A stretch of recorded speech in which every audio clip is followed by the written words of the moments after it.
Guys, assalamualaikum and welcome again sa ating YouTube channel. So ngayong araw ay mag-unbox tayo ng Epson EcoTank L8050. So yun yung model niya guys. So i-install natin ng drivers para magamit natin. So panoorin nyo to, baka makatulong ito sa inyo. So let's watch this. Okay, so ayan, buksan na natin.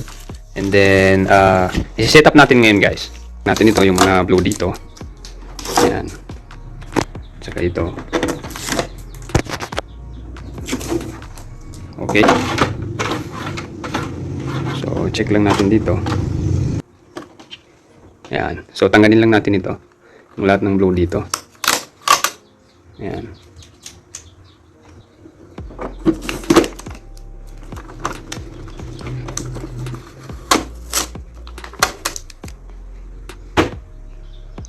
So, ito yung mga inks niya guys. Ayan. So, meron tayong light cyan or LC. Ayan. And then, black yung BK. And then, yung yellow. Next is yung cyan. Ayan. And then light magenta. So as you can see, anim yung kanyang ink. Kasama itong magenta, merong light magenta. Compared dun sa mga ibang printer guys, is apat lang talaga yung kanyang ink. Meron tayong BK, yellow, cyan, and then magenta. So ito is anim talaga siya. Okay? So mamaya ipapakita ko sa inyo kung paano siya ibuhos yung ink dun sa ating tank. So by the way pala guys, ito yung kanyang manual. So pwede natin ito gamitin sa pag-install and then pag setup ng ating Epson L8050 EcoTank. Okay? So ito yung kanyang mga wires. So ito is para sa pag-print. Ito is para sa power niya para maka-start yung ating printer. So ilalagay natin siya ngayon. So dito natin ilagay sa may likuran guys. Ayan. So hanapin natin itong port na ito. So dito natin ilalagay yung sa power niya. Okay? Ayan. Okay, so ayan, nalagay na natin.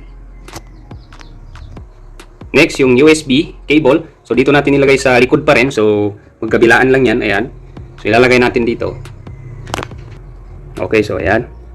So nakailagay na natin ngayon. Okay, so dito sa parang likuran, meron siyang parang glass dito. So ayan. Tanggalin lang natin yan and then kailangan natin ito i-open. Ayan. So drag lang natin ganyan. Okay, balik natin dito. So next, ngayon, magre-refill tayo or lalagyan natin ng ink itong ating Epson L8050 EcoTank. Okay? So dito lang natin yan lagyan. So buksan lang natin yung cover dito and then dito lang natin lagyan. So hanapin natin ito. Ayan. So dito tayo ngayon magbubuhos ng ink. So ang una is yung black. As you can see, meron naman pattern dito. Ayan.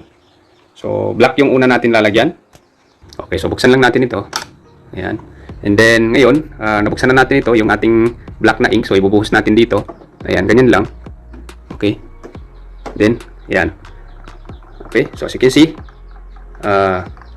nabubuhos na yung kanyang ink sa ating tank. Okay, so hintayin lang natin matapos. Ayan, bitawan na natin. Pwede natin siya bitawan. Ayan, so check lang natin yung level niya guys. Kung nasa maximum na siya, so pwede na natin siya bunutin. Ayan, so ubusin na lang natin guys. Okay, so ayan. Okay. Okay, so next yung LC or yung light cyan. So hanapin natin yung ink na pang LC. Okay, so ito siya guys, LC. Okay, so ibuhos natin dito ulit. Ayan. So okay na siya. Hintayin lang natin matapos. So be careful guys sa pagbuhos ng ating ink kasi pag nagkapalit yan, masisira talaga yung ating printer. Okay? Next, magenta. Ayan.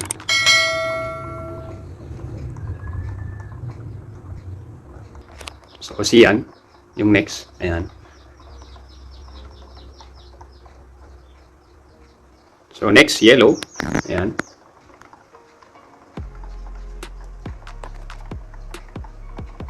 So, last but not the least, yung LM or yung light magenta. Okay, so, malapit na matapos yung ating pagre-refill ng ink. So, next naman is yung ating pag-install ng drivers para magamit natin itong ating printer. Okay, so tapos na tayo guys. So i-close lang natin. Okay, so saksak lang natin guys and then start lang natin dito. Ayan. So starting. So as you can see, meron siyang wifi guys. So pwede tayo mag-print dito through wifi and then pwede rin siya naka-USB cable. Okay. So hintayin lang natin kasi nag-initialize siya. Ayan. So it takes minutes to finish this initialization. So hintay-hintay lang tayo. So by the way pala guys, pag nag-steady light itong ink, ayan, yung orange dito, pag nag-steady yan siya, so ilong press nyo lang ito guys, ayan. So ilong press lang natin kasi para ma-read niya yung ink na nilagay natin kanina. Okay? So ayan.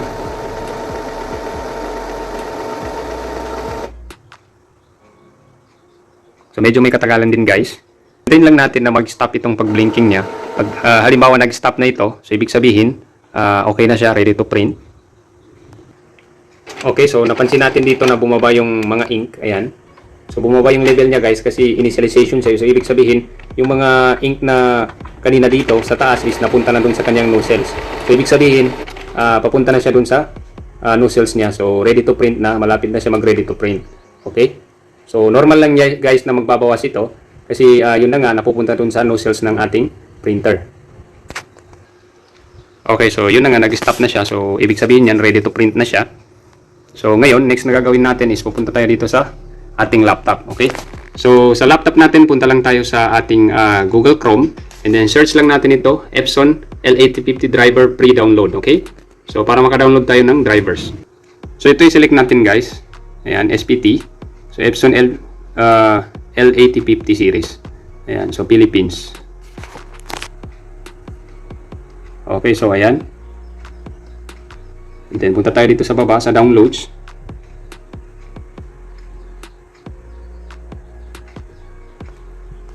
Then select or please choose an OS. So dito tayo sa 11. Then go.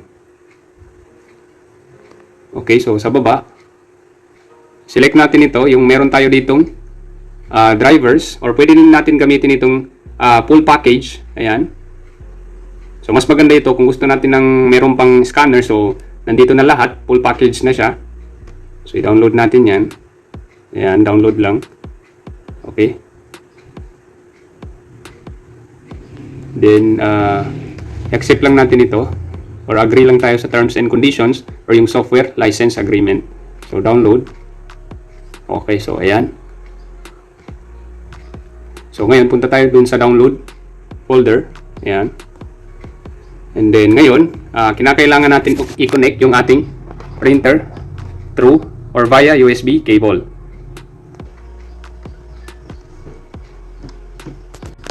Okay, so ayan, hintayin lang natin na matapos ito.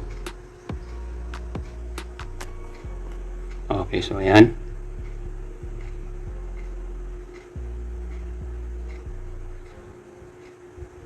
So okay lang natin. And then accept lang. Yes. Okay, so next lang natin ulit. Then check lang natin itong I have finished filling ink into the ink tanks. Okay, so next. So downloading required software. So hintayin lang natin.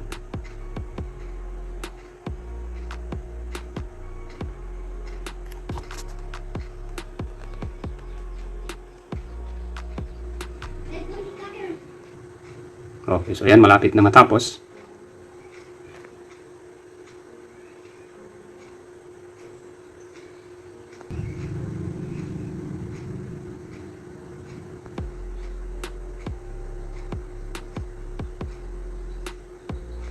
So installing na siya guys.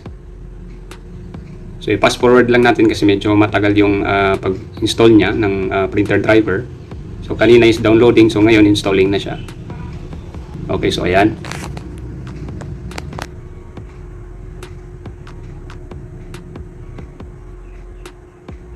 Okay, so ngayon, since naka USB cable tayo, so dito tayo sa connect via USB cable. I-check natin yan. And then next. Okay, so hintayin lang natin. Okay, so ayan. So yung total niya ay 67 MB. So install lang natin.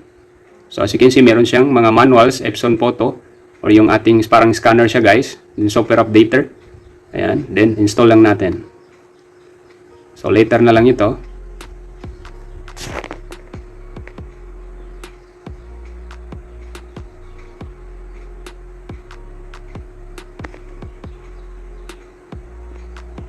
Okay, so ayan.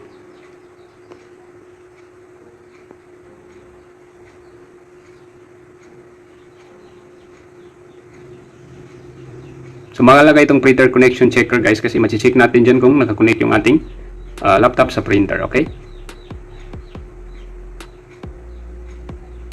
So I recommend talaga na dito tayo sa full package ng installer ng ating printer para ma-install lahat ng kinakailangan. Okay, so ayan, successfully installed. Okay, so ngayon, print test page natin para ma-check natin kung gumagana yung installer na i-install natin dito. And then malalaman natin dito kung nakakonect yung ating laptop sa ating printer. Ayan. Okay. So ayan. So printing na siya guys. So ibig sabihin connected na. Ayan. Okay. So connected na talaga siya guys. Congratulations, you have finished setting up your printer. Okay. So ganun lang kadali guys mag-setup ng printer na Epson L8050 EcoTank. So sana nakatulong ito sa inyo. So again, thanks for watching and don't forget to subscribe to Amer TV for the latest videos na aking i-upload. Sukran and wassalam.